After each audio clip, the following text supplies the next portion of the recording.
Depuis la Genèse, il noue avec l'homme des liens très étroits. Mais que savons-nous exactement sur le péché?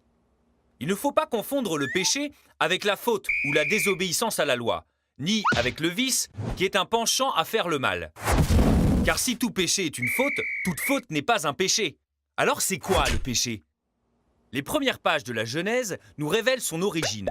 Dieu a créé l'homme et la femme libres, capables de juger et de faire ce qui leur paraît bon. Mais l'homme a vu Dieu comme un concurrent. Il a refusé la vie et l'amour que Dieu lui donne. Il a perdu confiance en Dieu. Ce n'est d'ailleurs qu'au regard de notre foi que nous pouvons véritablement connaître notre péché.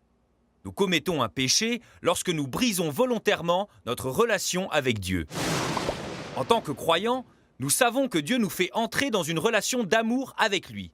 Le péché est l'acte, la pensée ou l'omission commis volontairement pour dire à Dieu « Je te connais, je sais ce que tu me proposes, mais librement et volontairement, je te refuse. » Pour briser notre relation avec Dieu, encore nous faut-il le connaître. Le péché ne se situe donc pas seulement dans la sphère de la morale, mais bien plus dans celle de la foi.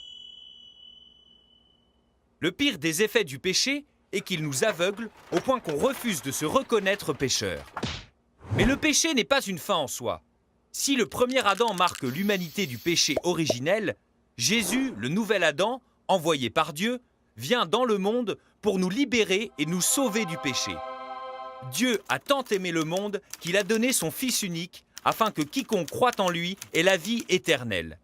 Le premier et le dernier mot de Dieu, c'est son amour miséricordieux.